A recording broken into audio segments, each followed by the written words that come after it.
the universe continue. So a group of civilizations that is able to travel through space and time, through cosmic folds and multidimensional gates, arrives on Earth and stops the Earth from dying. These emissaries took charge of transforming acid oceans into alkaline oceans.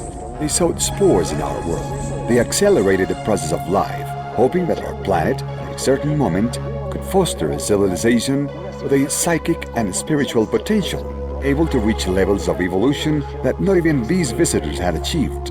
It'll be a civilization able to reconnect with and establish a bridge of communication with the creator universe, with the spiritual universe. It'll be a civilization destined to surpass their own level of development. The prospect of this opportunity going to new civilizations did not make Lucifer happy. From the very first moment, he tried to boycott and sabotage the project and prevent it from going forward, because it wasn't what he had suggested.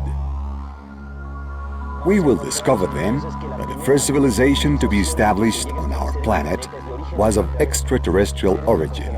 Beings of the constellation of the Swans landed on our planet, in a continent in the area corresponding to the present location of Antarctica. This first civilization was also called Antarctica. Later on, other beings arrived in what corresponds to the Mesozoic era, or secondary era, and they installed themselves in the upper part of northern Europe, in what became the Hyperborean civilization, the upper north. These beings coexisted with an unstable and violent environment, dominated by dinosaurs. They performed genetic manipulation as part of their mission, but then, 65 million years ago, without them being able to stop it, a meteor shower took place. That was a terrible disaster. A cosmic catastrophe was caused by an asteroid of nearly 10 kilometers in diameter, which hit our planet, leaving a crater of 250 kilometers in diameter on the coast of Mérida in the Yucatan Gulf. The impact produced an expansive wave so violent that it wiped out a large proportion of the dinosaurs. Had not this happened, these creatures would have evolved into an intelligent form of life, and today they would be the ones to rule our planet with their intelligence. Our planet was so profoundly affected by the meteoric impact that we could almost say life was extinguished on our world. That's why the Earth was the first planet of the 8 selected for dismissal.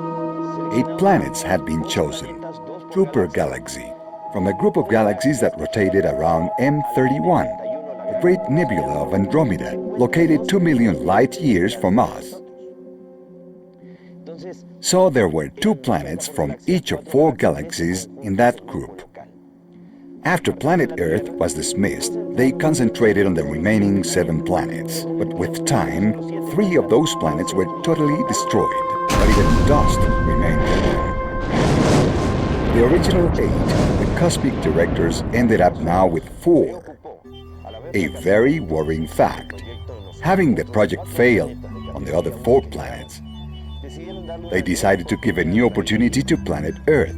These beings who always traveled through space and time for them not being the same as it is for us, came to our world and found out that 80,000 years ago,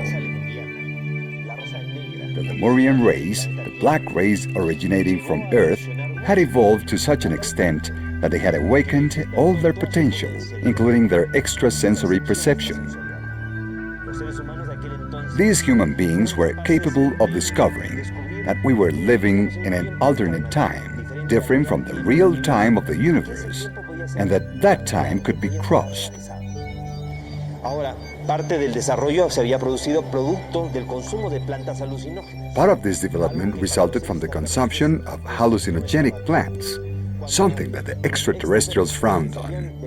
When the extraterrestrials that had dedicated attention to the development of the other 4 planets found out that humanity on Earth was evolving and advancing, but had done it through a process that they considered unworthy, they decided to come here, some 30,000 to 35,000 years ago, and induce a terrible regression in the form of a collective forgetting or global amnesia on the part of humanity.